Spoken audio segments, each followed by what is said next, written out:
Good day, everyone. I am Julina Picalonsag and I will discuss stereotype, prejudices, and discrimination.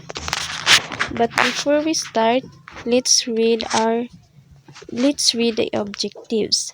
Differentiate stereotype, prejudice, and discrimination, and understand the manifestations of stereotypes, prejudice, and discrimination on gender.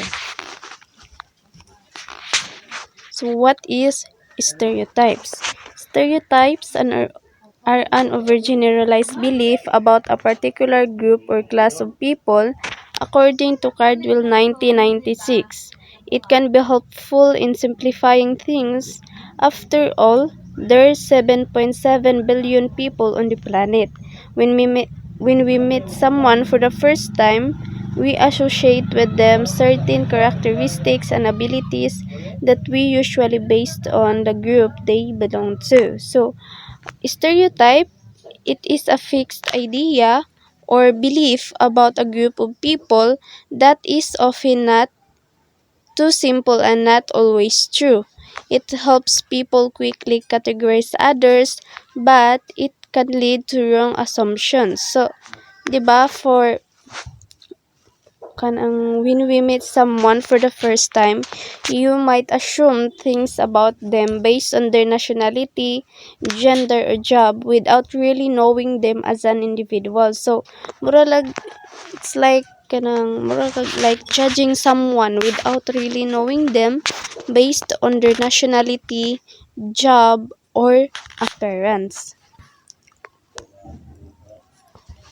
So, ang stereotypes convey positive examples and negative examples. So, or negative generalizations. So, like for example, a student from Ivy League schools would be stereotyped as a very intelligent or matalino, or Filipinos being known for our hospitality. So, kuha ni siya positive example, but most stereotypes are drawn from negative generalizations, like equating our Muslim countrymen as terrorists and viewing farmers and blue-collar workers as lazy and educated and less educated.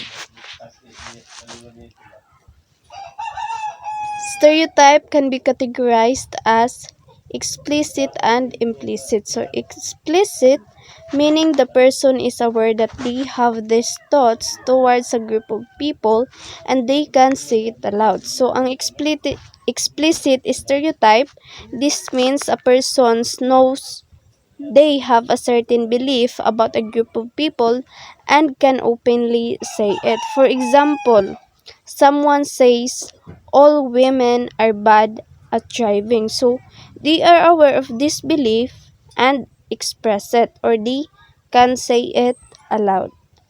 The next is implicit. Implicit, wherein a person does not know if they have this stereotype since it lies in their subconscious. So, implicit stereotype, this is when a person is not aware that they have a stereotype because it is hidden in their subconscious. So, it may affect them, or it may affect their actions without them realizing it. For example, a teacher unknowingly calls on male students more often in math class because they subconsciously believe that are better at math than girls. So, ang kaning implicit stereotypes can influence behavior without people even noticing.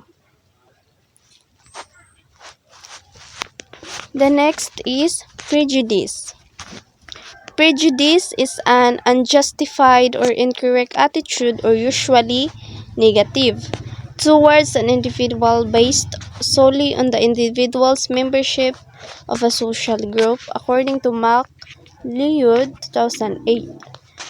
Prejudice represents our emotional response upon learning of a person's membership to a specific group, like age, skin color, race, disability, generation, nationality, religion, sex, sexual expression, gender expression, and so on. So, ang prejudice is a negative opinion or feeling about a person just because they belong to a certain group without really knowing them. So, kani siya, it is based on bias rather than facts. So, for example, thinking that older people are not good with technology just because of their age. So, 'di ba, sa ang ilang pagtuo or they believe that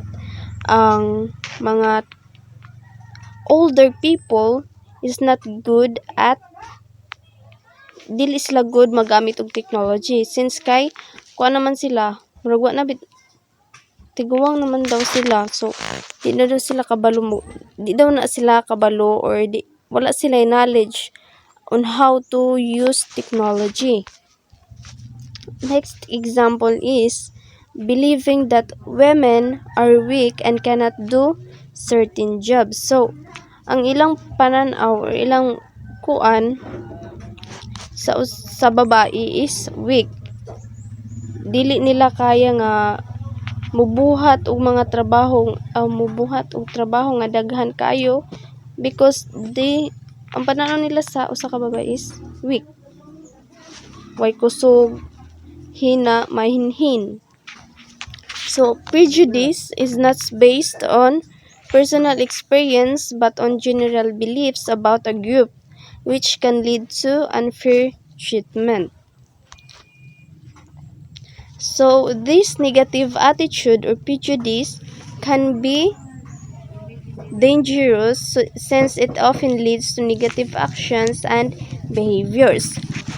For example, for example, a sexist person is someone who has negative attitude towards the other sex and sees them as lesser sex. So this negative attitude could manifest into action such as bullying, discrimination, or violence. So prejudice can be harmful because it can turn into negative actions against certain people or groups. So when someone strongly believes in a negative stereotype, they might starting treating others unfairly. So sa gihatag diri nga example, a sexist person believes that or one gender is better than the other. So this belief can lead to discrimination like not hiring women for leadership roles or paying them less.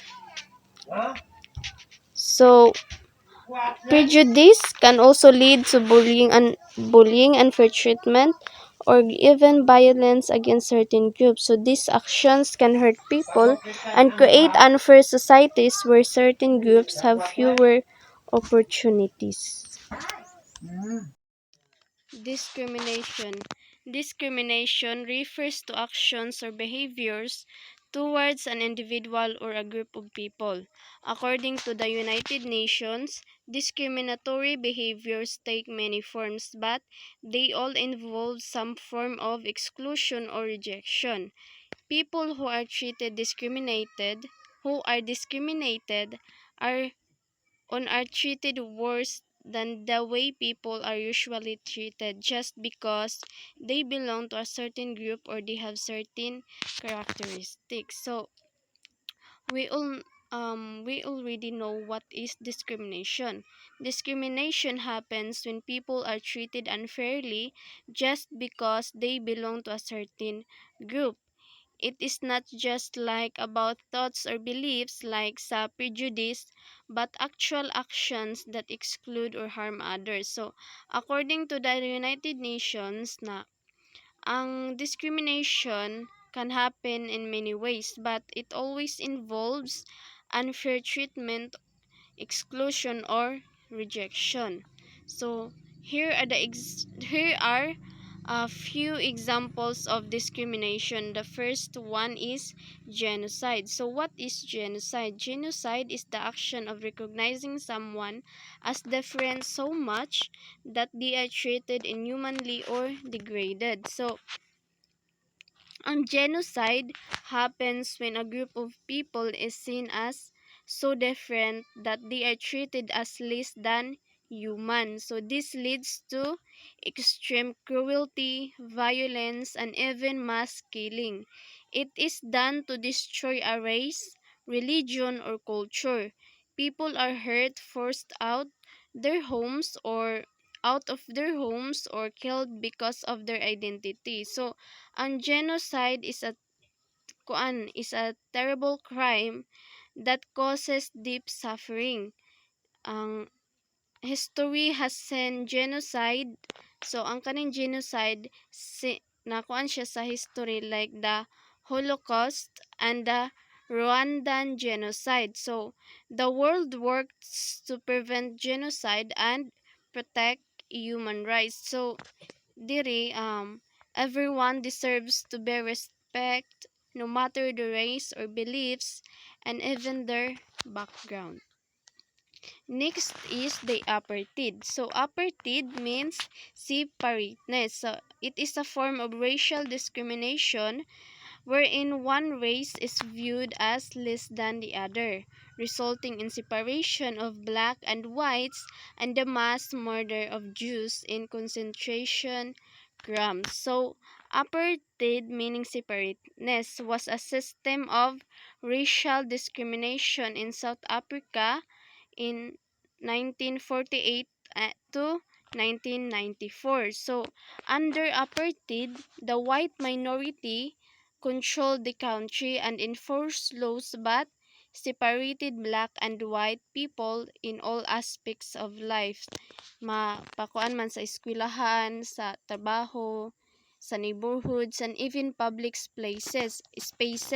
So, black South Africans faced severe oppression and had fewer rights.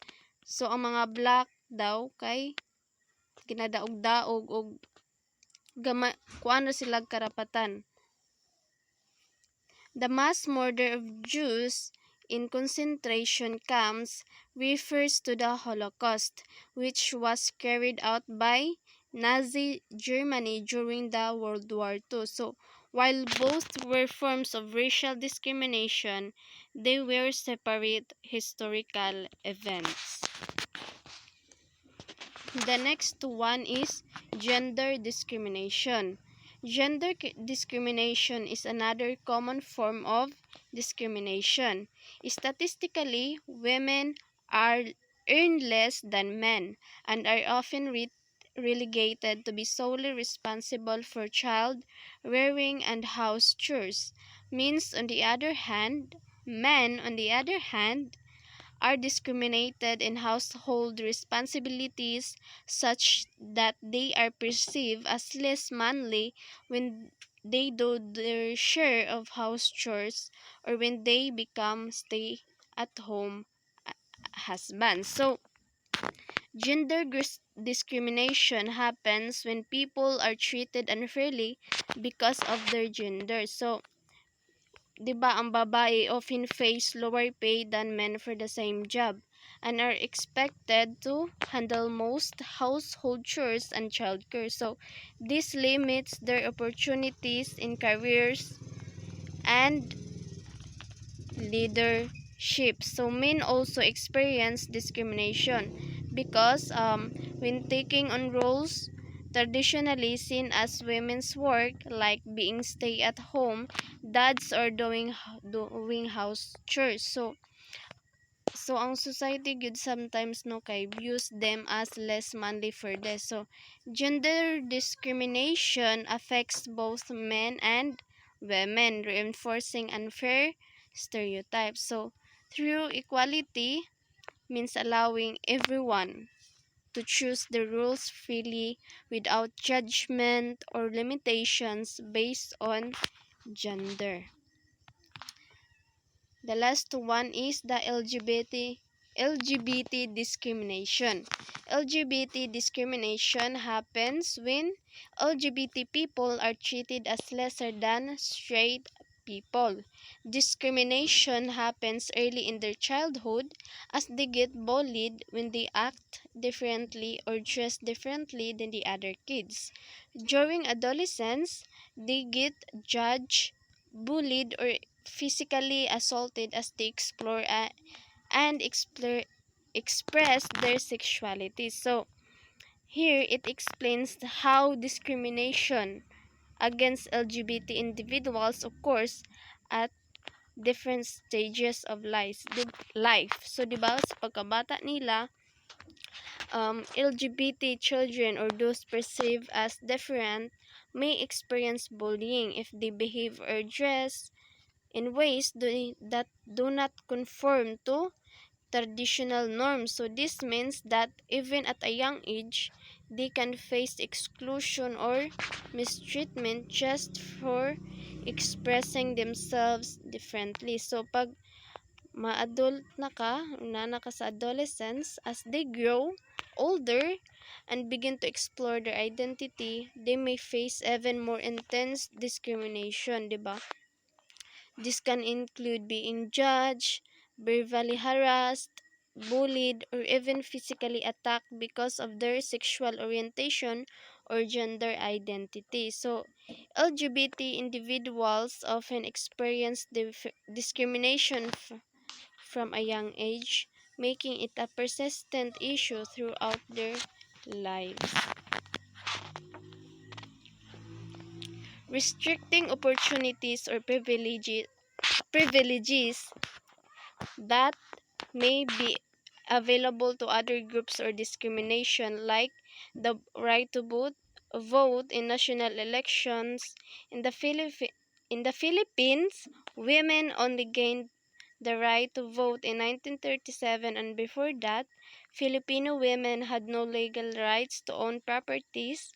That form of institutional discrimination was based on illogical and irrational judgment that women are weaker than men. So here, it states that limiting access to opportunities or privileges for a specific group is a form of discrimination. So an example of this is the right to vote in national elections. So before 1937, ang mga women gyud kanang were not allowed to vote, meaning they had no say in government decisions. So, in addition, they were also denied legal rights such as owning property. So, this type of discrimination is enforced by laws or policies. So, in this case, the government and society